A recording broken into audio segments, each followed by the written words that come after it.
स्वागत है आपकी न्यू वीडियो में। और आज के दिन हमारे चैनल को 100 दिन पूरे हो चुके हैं और 100 दिन में पूरी 100 वीडियोस, इस वीडियो के साथ साथ पूरे 100 वीडियोस कंप्लीट हो जाएंगी। मतलब हर दिन डेली एक नई वीडियो। तो 100 दिन 100 वीडियो का जो मेरा चैलेंज था यूट्यूब पे वो पूरा हो चुका है। ऐसा नहीं है कि मैंने किसी के लिए किया, ये बस मेरे लिए था, मेरा मन था ये करने का। और मेरा एक टारगेट था कि यार अपनी 100 वीडियो के साथ साथ मैं चाहता हूँ कि मेरे एटलीस्ट 1 के सब्सक्राइबर्स हो जाएं, जो कि ऑलरेडी एक हफ्ते पहले करीब हो चुके हैं। तो ये मेरे लिए एक बहुत अच्छी बात है, एक बहुत अच्छा मेरा चैलेंज कंप्लीट हुआ है। ये किसी के लिए नहीं था, सिर्फ मेरे लिए था कि क्योंकि देखो मेरी फैमिली में से या कोई मेरा ऐसा बैकग्राउंड नहीं था कि मेरे को यूट्यूब के बारे में कुछ भी पता हो। लेकिन मैंने शुरू किया धीरे धीरे, वीडियो एडिटिंग से लेकर वीडियो बनाने तक। हालांकि वीडियो कैमरे के पीछे मैं हमेशा रहता हूँ, लेकिन इसका मतलब ये नहीं है कि तुम्हें बोलना आना चाहिए। ऐसा नहीं कि कैमरे के सामने ही हो तो ही कैमरे के पीछे से कुछ नहीं पता लगता, ऐसी बात नहीं है। तुम्हें एक्सपीरियंस थोड़ा बहुत होना चाहिए। अब धीरे धीरे टाइम के साथ एक्सपीरियंस भी आ गया, वीडियो एडिट करना भी आ गया और धीरे धीरे देखो आज भाई 100 दिन पूरे हो चुके हैं, जिसके साथ साथ 100 वीडियो इस वीडियो के साथ कंप्लीट हो चुकी है। तो एक बहुत अच्छी फीलिंग आ रही है कि शुरू किया था ये सोच के और आज ये कंप्लीट हो चुका है धीरे धीरे। तो और इसके साथ साथ हमारे 1 के सब्सक्राइबर्स भी पूरे हो चुके हैं। तो आज मैं कुछ क्वेश्चंस के आंसर भी दूंगा। आप देखो, जिन जिन लोगों को ये डाउट है कि भाई मैं किसी क्वेश्चन का आंसर नहीं देता हूँ, तो वो ऐसा नहीं है कि मैं देना नहीं चाहता। लेकिन क्या होता है, मैक्सिमम टाइम जब मैं उन कमेंट्स पे जाता हूँ तो उसमें या तो कोई ग्लिच है या क्या है मेरे को नहीं पता। यूट्यूब स्टूडियो पे मैं देखता हूँ तो उसमें कई बार क्या होता है, कमेंट्स शो नहीं होते हैं। उस पर कमेंट वैसे तो दिखते हैं कि किसी ने कमेंट करा है, लेकिन जैसे मैं उसको खोलता हूँ तो कमेंट्स नॉट फाउंड करके कुछ आ जाता है। तो वो मेरे को नहीं पता ग्लिच है कि क्या है। तो मैं आज जितने भी सवाल मेरे को पता हैं या जितने मेरे को लगे, तो मैं उन सब का आज जवाब देने वाला हूँ। तो देखो, सबसे पहले कार के अंदर चलते हैं, तो मैं उसके अंदर आपको सारे क्वेश्चंस के आंसर दूंगा।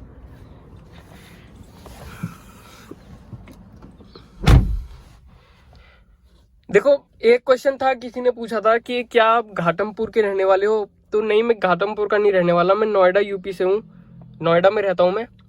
अच्छा, अब अगला क्वेश्चन, काफ़ी लोगों के क्वेश्चन ये आए हैं कि मैंने एलईडी जो अपग्रेड करी उसके बारे में। तो देखो, मैं आपको बताता हूँ कि मैंने अपनी कार के हर पार्ट के ऊपर एक वीडियो बना रखी है, वो आप ज़रूर जाके देखें। आप सर्च करेंगे तो उसमें आपको मिल जाएगी। फिर भी मैं आपको बता देता हूँ कि कौन सी एलईडी लगाई है। देखो, 2-3 काफ़ी लोगों ने पूछा ये कि कौन सी एलईडी लगवाई है, तो मैं आपको ऐसे बता देता हूँ। मैंने मैक्स लिंक की एलईडी लगवाई है, जो कि 72 वॉट्स की है और 72,000 ल्यूमेंस की है।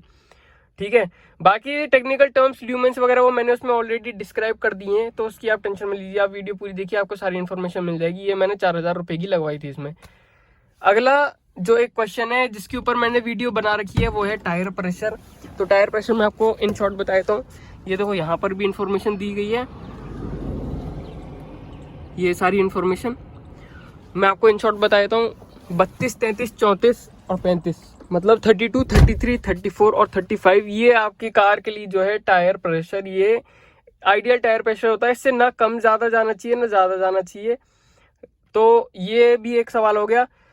अब एक सवाल ये था कि क्यों मैंने जो है फॉग लैम्प की जगह प्रोजेक्टर लैम्प्स क्यों नहीं ऑप्ट करे इंस्टेड ऑफ एलईडीज। तो उसका सबसे बड़ा एक रीज़न है कि मैंने हर एक चीज़ कोशिश करी थी, एक बेस्ट ऑप्शन जिसे आप कह सकते हैं जो मेरी कार के लिए हो। लेकिन मैंने बहुत जगह पूछा और जितने में मेरे को पता लगा तो ये था उसका एक रिजल्ट कि जो इसमें फॉग आगे जो बाहर से आप इसमें फॉग वो लगवाते हैं ना, प्रोजेक्टर लैम्प्स। तो प्रोजेक्टर लैम्प्स जो होते हैं वो उनकी रिलायबिलिटी उतनी नहीं होती। चलने को वो 5 दिन चले और ना चलने को वो 2-3 साल भी, ना चलने को वो 5 दिन चले, चलने को वो 2-3 साल भी चल सकते हैं। तो उनकी कोई रिलायबिलिटी नहीं होती। और मैंने बहुत से ऐसे केस भी सुने हैं जिसमें लोगों को बहुत सी तकलीफ, उसको लगा के बहुत सी परेशानी आई है। तो इसकी वजह से मैंने वो ऑप्शन रहने नहीं दिया। और जिनसे मैं काम कराता हूँ उन्होंने भी यही रेकमेंड किया था कि उसको ना ही लगवाओ तो अच्छा है, क्योंकि उसकी कोई रिलायबिलिटी नहीं है। तो इसकी वजह से मैंने सोचा कि चलो छोड़ो उसे और नॉर्मल हम एलईडी लगवाते हैं। और फॉग लैम्प मैंने इसलिए भी छोड़ दिया, उसका मैंने रीज़न पहले भी दिया था कि उसमें मेरे को हैलोजन ही लगे रहने देने से, कि बाई चांस आप फॉग में जा रहे हैं, उसमें अगर मेरे को कभी दिक्कत महसूस हुई अपनी एलईडी से, तो मैं फॉग लैम्प पे से स्विच करके जो है अपनी हैलोजन जला के आराम से निकल सकता हूँ। अगर मुझे लगता है तो उस टाइम पे। अगला क्वेश्चन ये है, एक किसी का कमेंट आया था कि मैंने जो अपनी कार की थर्ड सर्विस कराई थी तो मैं 361 किलोमीटर लेट था। तो देखो यार, 100 200 300 किलोमीटर में कुछ खास फर्क नहीं पड़ता कार के इंजन पे। बस ये है कि हाँ, टाइम टू टाइम कराते रहो। ऐसा नहीं है कि आपकी कार 30,000 पे तो उसको आप 32 33 या 35,000 पे सर्विस करा रहे हो। 100 200 300 किलोमीटर से कुछ खास फर्क पड़ता नहीं है। और इंसान को भी देखो यार, टाइम निकालना पड़ता है कि अपनी कार उसकी फ्री रखनी पड़ती है एक दिन के लिए, कि भाई वो सर्विस पे जाए आराम से और सर्विस होके आए। तो उस हिसाब से या तो आप 100 200 पहले, मतलब जो इसे 30 पे है तो आप 100 200 किलोमीटर पहले करा लो या 100 200 किलोमीटर बाद में कराओ, उससे खास कुछ फर्क पड़ता नहीं है। तो वही है एक चीज। और बाकी एक सवाल ये था क्वेश्चन कि क्या इसके पावर विंडोज जो हैं वो इल्यूमिनेटेड हैं? ये जो बटन्स हैं, ये नहीं, इसमें कोई भी इल्यूमिनेटेड नहीं है, ना इधर का ना उधर का। जो सिर्फ इल्यूमिनेशन आती है वो यहाँ पे बटन्स में ही आती है, बस यहाँ पे जो बटन्स है यही है बेसिक। काफी लोगों का क्वेश्चन मेरे पास फोर्ड पास ऐप की उससे आया, क्या फोर्ड पास ऐप के बारे में बताओ। तो यार मैं उस पर एक बार ट्राई करके वीडियो जरूर बनाऊंगा। मैंने अभी तक आज तक उस ऐप को कभी ट्राई नहीं किया है, तो मैं उस पर ट्राई करके वीडियो जरूर बताऊंगा। तो उससे पहले मैं आपको कुछ नहीं बता सकता कि वो काम करता है नहीं करता, कैसे क्या काम करता है, क्या एक्सपीरियंस है। अगला क्वेश्चन है वो है रिलेटेड इसके क्लच से। किसी ने पूछा था कि जैसे मैं एक वीडियो बनाई थी जिसमें मैं बैड रोड्स पर चला रहा हूँ कार और वो सेकंड गियर पे क्लच पे ही चला रहा हूँ, मैंने एक्सीलेटर नहीं दिया उसमें। तो वो पूछ रहे थे कि उसमें क्या क्लच प्लेट पर इफेक्ट पड़ता है। तो देखो मैं आपको बता देता हूँ, जब आपकी कार ऐसे स्टिल खड़ी है, जैसे अभी मेरी कार स्टिल खड़ी है और मैं चालू ही अगर उसे सेकंड गियर से कर रहा हूँ, जैसे कई बार होता है लोग जो है जाम में रहते हैं और वो सेकंड गियर पर ही आलस के मारे वो फर्स्ट गियर में ना लगा के सेकंड गियर पर ही चालू कर देते हैं कि हाँ डीजल गाड़ी है, टॉर्क है तो उठ जाएगी, कोई दिक्कत की बात नहीं है। तो देखो ऐसी सिचुएशन में जी हाँ, ऑफ कोर्स ही आपकी जो है क्लच प्लेट में असर पड़ेगा। लेकिन अगर आपकी कार रोलिंग में है, जैसे आपकी 5-10 की स्पीड है, तो उसमें अगर आप सेकंड गियर पे उठा रहे हो, रोलिंग में ध्यान रखना, रोलिंग में अगर आपकी कार है भले चाहे धीरे स्पीड है तो उसमें उतना फर्क नहीं पड़ता है। और जैसे ब्रैड रोड या फिर आप नॉर्मल सिटी जो क्या बोलते हैं उसे ट्रैफिक होता है, तो उसमें अगर आप सेकंड गियर पर अगर उसे कार को ड्रैग कर रहे हो, अगर आपकी कार मतलब मूविंग मोशन में है तो सेकंड गियर ही एक अच्छा वो बनता है गियर। उसका रीजन भी ये है कि देखो आप बार बार फर्स्ट गियर पे लगा के नहीं चला सकते अपनी कार, क्योंकि पहली बात तो आपको झटके लगेंगे बार बार फर्स्ट गियर पे आप अगर चालू करेंगे। दूसरी बात कि एक सर्टेन स्पीड पकड़ जाती है गाड़ी आपकी, उसमें जब आप अगर बार बार आपको या तो गियर चेंज करने पड़ेंगे, या फिर अगर आप फर्स्ट गियर पे ही अगर आप उसको रोकेंगे और इसी पे आप तेज स्पीड पे आप उसको चलाएंगे तो आपकी कार जो है झटका लेगी, तो क्लच प्लेट आपकी उसमें भी जो है दिक्कत कर सकती है। तो इसलिए सेकंड गियर आपका एक ऑप्शन बनता है बैड रोड्स पे या फिर सिटी कंडीशंस में, अगर आपकी कार मूविंग मोशन में है तब जाके। एक अगला क्वेश्चन ये है कि क्या आपको ट्रैक्शन कंट्रोल जो बटन है इसमें, ये वाला जो ट्रैक्शन कंट्रोल आपको मिलता है, ये आपको नॉर्मली ऑफ रखना चाहिए कि ऑन रखना चाहिए? देखो मैं इसमें एक चीज आपको बताता हूँ, फोर्ड की जो कार है ना उसमें अगर आप कुछ भी ऑन करके छोड़ जाते हो तो अगली बार आप कार ऑन करोगे तो सब चीज आपको ऑटोमेटिकली ऑफ मिलेगी। कैसे? ट्रैक्शन कंट्रोल बटन अगर मैं अभी ऑफ कर दे रहा हूँ और अगर आगे जाके कहीं आगे अपनी कार ऑफ कर दूंगा, फिर मैं वापस से चालू करूंगा, मेरे को ट्रैक्शन कंट्रोल वापस से ऑन मिलेगा। अगर मैं अपने फॉग लैंप्स भी जला के चलता हूँ ना और अगर मैं अपनी कार ऑफ कर दूंगा तो मेरे को फॉग लैंप भी अगली बार में ऑफ ही मिलेंगे, वो मेरे को ऑन वापस से करने पड़ेंगे। तो ये एक चीज है। दूसरी बात इससे रिलेटेड ही ये है कि देखो मैं नॉर्मली मेरी अगर पूछी जाए तो मैं ट्रैक्शन कंट्रोल हमेशा ऑन रखता हूँ, क्योंकि देखो कोई भी कंडीशन ऐसी आ सकती है जब आपको उसकी जरूरत पड़ सकती है। कहीं भी ऐसा हो जाए कि यहाँ पे कोई मतलब मान लो कोई पैच आ गया रोड पे जिसमें बहुत सारा पानी भरा है, तो हो सकता है उसमें ग्रिपिंग की जरूरत पड़ जाए ट्रैक्शन कंट्रोल को। दूसरा ये भी है कि बार बार आपको इसको ऑफ करना पड़ेगा कार चालू करने के बाद, तो मैं इसको ऑन ही रहने देता हूँ। कुछ खास फर्क नहीं पड़ता, देखो थोड़ा बहुत तो फर्क पड़ता होगा माइलेज पर, लेकिन कुछ खास नहीं पड़ता। तो मेरी पूछी है तो मैं इसे ऑन ही रहने देता हूँ ट्रैक्शन कंट्रोल को। एक मनोज जी हैं, उनका काफी दिन से मेरे पास एक क्वेश्चन आ रहा है कि उनके पास एस्पायर है और वो अपना एसी ऑन करते हैं तो उस टाइम पे उनको कट कट की आवाज आती है। तो देखो यार मैं ऐसे यहाँ पे बैठ के नहीं बता सकता कि उसमें कोई दिक्कत है कि नहीं है, क्योंकि देखो जब आप एसी ऑन करते हो अपनी कार में तो कट कट की आवाज तो आती है, लेकिन वो कुछ कुछ इंटरवल पर आती है। वो आती है जो आपका जो कंप्रेसर है और जो उसके साथ जो रेडिएटर है, जब वो चालू होता है तो उसकी आती है, और जब वो कट ऑफ करता है तब उसकी आती है। अगर वो आवाज बहुत ही जल्दी जल्दी फ्रीक्वेंटली आ रही है तो आप उसको चेक कराएं अपनी सर्विस सेंटर पे। अगर वो बोलते हैं कोई दिक्कत की बात नहीं है तो कोई दिक्कत की ऐसी कोई बात है नहीं। वो आवाज आती है लेकिन वो एक सर्टेन इंटरवल पर आती है, लगातार वो नहीं आती। अगर वो लगातार आ रही है तो आप उसको ज़रूर चेक करें।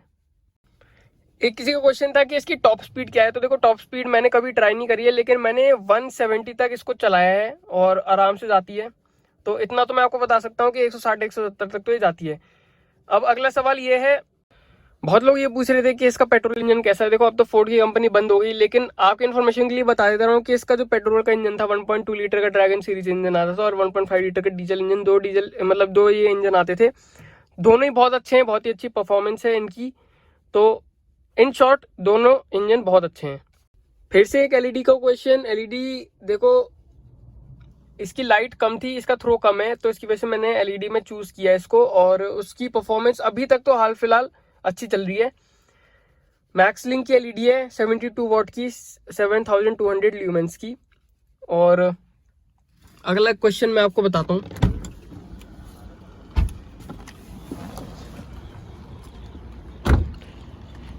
मैंने एक वीडियो बनाई थी तो किसी ने नोटिस किया था कि यहाँ पत्ते और धूल जम जाती है इधर लाइट के पीछे, इधर और इधर। तो पूछ रहे थे कि क्या इससे कोई दिक्कत है। तो देखो मैं आपको बताता हूँ कि हर कार में इतनी जगह होती है जहाँ पे आपको धूल और पत्ते और ये सारी चीज़ें फंसी मिलेंगी। तो ये एक नॉर्मल चीज़ है और इससे किसी भी लाइट को या किसी भी पार्ट को कोई हार्म नहीं पहुंचता। हाँ बस ये है कि जब आप अपनी कार साफ करें या करवाएं तो एक बार बस अपनी जो है डिग्गी खोल के और यहाँ का जो है पार्ट आप साफ करा लें या खुद ही जो है कभी कभार इसको निकाल लें। ऐसी कोई इसमें मेजर दिक्कत की बात नहीं है। अगला क्वेश्चन था इसकी जो स्टेफनी टायर है उससे रिलेटेड था। तो किसी ने पूछा था कि इसका जो जैसे 14 इंच का इसमें स्टेफनी का टायर आता है और नॉर्मल जो इसमें टायर आता है वो 15 इंच का अलॉय आता है। तो क्या जब स्टेफनी आप इसमें लगाएंगे और अलॉय व्हील अगर आप स्टेफनी में डालेंगे तो क्या वो उसमें डल जाएगा उसकी जगह में? तो देखो यार पहले मेरा भी यही क्वेश्चन था, मेरे को भी यही एक चीज़ फेस करनी पड़ी थी। जब मैं सर्विस सेंटर पर गया था तो मैंने उनसे पूछा था और कंपनी को भी मैंने मेल डाला था इस चीज़ को रिलेटेड।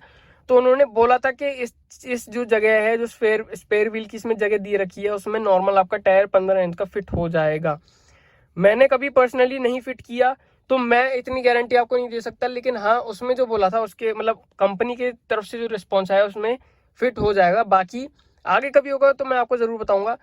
अगला क्वेश्चन ये था कि क्या मैं इको स्पोर्ट मैनुअल पेट्रोल का जो टायर है वो इसमें चला सकता हूँ? तो यार इसका मेरे को कोई आइडिया नहीं है क्योंकि मेरे को नहीं पता कि इको स्पोर्ट का जो क्या टायर है। आप उसको पहले स्पेसिफिकेशन देखिए कि वो कितना मोटा है, कितने इंच का टायर है और वो इससे कितना डिफरेंट है। मैं अगर सही बताऊं तो मैं रेकमेंड नहीं करता किसी भी कार का टायर किसी और कार में लगा के चलाने के लिए, क्योंकि हर अपनी कार का मतलब अलग अलग अपने टायर होते हैं और उसी में चलाए तो वो ज़्यादा बेटर है। सबसे ज़्यादा दिक्कत वहाँ आती है जहाँ पे आप जैसे इसमें 15 इंच के टायर हैं तो आप 16 इंच का टायर लगा दें, या इसमें 14 इंच का टायर है तो आप 15 इंच का लगा दें, या एक छोटा एक बड़ा लगा दें। तो वो सबसे ज़्यादा एक दिक्कत वाली चीज़ होती है। सेम इंच के भी अगर टायर हैं, जैसे 15 इंच के टायर हैं, तो भी आपको विड्थ उसका मतलब जो उसकी साइड वॉल है उसकी विड्थ, नॉर्मल टायर की विड्थ, हर चीज़ आपको देखनी पड़ती है, तब जाके एक कंपैटिबिलिटी बनती है। उसके साथ साथ आपको पता ही है कि जो बेस मॉडल्स होते हैं कार में उसमें स्टील व्हील्स आते हैं और उसमें जो है होल्स होते हैं, तो वो होल्स भी आपको देखने पड़ते हैं कि आपके नॉर्मल व्हील्स में कौन से वाले होल हैं और अब जो आप व्हील लगा रहे हो उसमें कौन से टाइप के होल हैं। तो हर चीज़ आपको देखनी पड़ती है। एक जो बहुत कॉमन क्वेश्चन है कि क्या इसमें अगर एलईडी एचआईडी हम लगवाते हैं तो इसमें वारंटी वॉइड हो जाती है? क्योंकि देखो जब मैंने इसमें एलईडी लगवाई थी तो तब भी इसकी 1 साल की वारंटी बची थी। तो जनरली देखो अगर देखा जाए तो वारंटी, मैं पहले कार घुमा लेता हूँ क्योंकि सामने से सनलाइट पड़ रही है।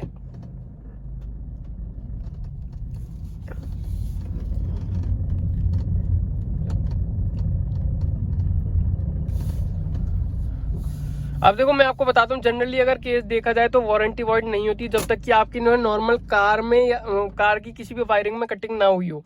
ठीक है, अब अगर आप कपलर टू कपलर फिटिंग करा रहे हैं, चाहे वो एलईडी है चाहे वो एचआईडी है, तो तब तक मेरे हिसाब से वारंटी में कोई इशू नहीं आना चाहिए। लेकिन उसको लगवाने से पहले आप अपनी एक बार कंपनी से ज़रूर पूछ लें कि इसमें कोई दिक्कत आ सकती है या नहीं, क्योंकि कंपनी वालों पे ही अल्टीमेटली डिपेंड कर रहा है कि वो आपको वारंटी देंगे या नहीं देंगे। जो आपका मतलब सर्विस सेंटर है आप उससे एक बार पूछ सकते हैं। बाकी मैंने लगवाई थी तो एक बार मतलब 1 साल इसकी वारंटी बची थी, लेकिन मेरे को फिलहाल कोई दिक्कत नहीं आई है तब से अब तक, ना एलईडी में और ना इसकी वारंटी में। तो एक बात हमेशा ध्यान रखना, जब तक इसकी वायरिंग कटिंग नहीं होती है तब तक जो है वारंटी में कभी भी इशू नहीं आता है। लेकिन HID किट कई बार लोग ऐसी लगा लेते हैं जिसमें वायर कटिंग होती है, तो उसमें जो है वारंटी वॉइड हो जाएगी कोई बिना किसी डाउट के। तो हमेशा कोई भी अपनी कार में चीज़ लगाओ, कोशिश करो कपलर टू कपलर फिटिंग कराओ, चाहे वो LED हो चाहे वो HID, और कभी भी हाई वोल्टेज चीज़ मत लगवाओ जो कि आपके जो कार का जो इलेक्ट्रॉनिक सिस्टम है उस पर बाहर डाले। एक और क्वेश्चन था कि क्या आप जो LED लगवाते हो अपनी कार में, या LED हम लगवाते हैं, HID लगवाते हैं, तो क्या वो इलीगल है? तो देखो मैं आपको इन शॉर्ट बताता हूँ, आपकी मैक्सिमम कार की जो मॉडिफिकेशन है ना इंडिया में, वो इलीगल ही मानी जाती हैं। अगर आप अपनी कार स्टॉक रखो तो वही बेस्ट है। रही बात लाइट की, तो देखो है तो इलीगल, वैसे मैं आपको इन शॉर्ट बताता हूँ इलीगल है, लेकिन आप नहीं पकड़े जाते वो एक अलग बात है, नहीं इतना कोई ध्यान देता। हाँ, लाइट ज़्यादा ल्यूमेंस की ज़्यादा ब्राइट लगवाना इलीगल है, ज़्यादा तेज़ आप हॉर्न लगवाओगे वो भी इलीगल है। मतलब बहुत सारी इसमें वो है। अगर आप अपनी कार का कलर चेंज करवाते हो, अगर आप इसमें वो लगवाते हो, क्या कहते हैं उसे, जो रैप करवाते हो, या वैसी नॉर्मली पेंट अगर आप अलग करवा लेते हो वो भी इलीगल है। तो देखो बहुत सारी इसमें चीज़ें हैं। अगर आप सिटी में चल रहे हो, अगर आपकी हाई बीम है, वो उस पर भी चालान कट सकता है। अगर आप अपने हजार्ड लैम्प चला के चल रहे हो नॉर्मली सड़क पे, जबकि आपकी कार में कोई दिक्कत नहीं है, उस पर भी चालान कट सकता है। तो दिक्कत बहुत सारी है, बहुत सारे चलान है। हाँ, बस ये है कि हम लोग नहीं इतना मानते और करवा लेते मॉडिफिकेशन, और इंडिया में नहीं इतना लोग ध्यान देते। लेकिन हाँ, इलीगल है बहुत सारी चीज़ें, अगर काटने पे चालान आ गए तो कट जाएगा, कोई दिक्कत की बात नहीं है। अब इसकी एक क्वेश्चन कि आप इसकी थोड़ी एक्सेसरीज सजेस्ट करिए, तो देखो मैंने इस पर भी वीडियो बना रखी है, लेकिन मैं आपको बताता हूँ इन शॉर्ट, मैंने बाहर की जो इसकी LED आती हैं, जो मेन इसकी लाइट्स आती हैं, हेडलाइट्स, वो मैंने चेंज करा रखी हैं। यहाँ पे ये वाइजर लगवा रखा है, अंदर ये वाली लाइट्स लगवा रखी हैं जो पैरों के नीचे जलती हैं, और एक आधी चीज़ और है जो मैंने करवा रखी है, ज़्यादा चीज़ नहीं करवा रखी इसमें, उसके ऊपर मैंने वीडियो बना रखी है, जाके ज़रूर देखिए। एक क्वेश्चन ये है कि इसके हिडन फीचर्स बताइए, तो मैंने इसके ऊपर एक वीडियो बना रखी है जिसमें मैंने इसके पॉजिटिव्स बना रखे हैं, उसी में मैंने कुछ चीज़ें ऐसी कवर कर रखी हैं। बाकी हिडन तो देखो इसमें ऐसी कोई चीज़ है नहीं, अगर मिलेगी तो मैं उसके ऊपर वीडियो ज़रूर बनाऊंगा। तो यही थी एक वीडियो, और आप सभी का थैंक यू कि इतना सपोर्ट करने के लिए और मेरे 1K सब्सक्राइबर्स कराने के लिए। फाइनली आज वो दिन है। मैंने देखो मैक्सिमम जितने मेरे को क्वेश्चंस पता थे वो मैंने उनके आंसर्स कर दिए। अभी मैंने जिनके नहीं कर रखे तो वो मेरे को वापस से पूछ सकते हैं। मेरा इंस्टाग्राम और ईमेल इसी में दे रखा है, किसी को कोई क्वेरी हो तो वो आराम से मेरे को मेल करके पूछ सकता है, या इंस्टाग्राम पे मेरे को DM कर सकता है, कोई दिक्कत की बात नहीं है। अगर किसी को अपने कार के कंपेरिजन्स करवाने हो, या किसी को कोई नई कार लेनी हो, किसी को क्वेरी हो किसी से रिलेटेड, बाई साइड जैसे दिस और दैट जिसे कहते हैं ना, क्या ये कार या ये कार, तो वो मेरे से पूछ सकता है। मैं अपनी नॉलेज के बेस्ट हिसाब से आपको बताऊंगा कि मेरे को उसमें से कौन सी कार पसंद है। बाकी कोई भी क्वेरी हो तो आप मेरे को ईमेल कर सकते हैं। वीडियो देखने के लिए आपका धन्यवाद, मेरे को सपोर्ट करने के लिए आपका धन्यवाद। आज हम इस डेट पे आ चुके हैं जब मेरे 100 वीडियो के साथ 100 दिन के साथ 100 वीडियो हर दिन के हिसाब से कंप्लीट हो चुके हैं, और 1K सब्सक्राइबर्स भी कंप्लीट हो चुके हैं। तो वीडियो देखने के लिए आपका धन्यवाद। मिलते हैं आपसे अगली वीडियो में, तब तक अपना ध्यान रखें, सुरक्षित रहें। Thank you so much.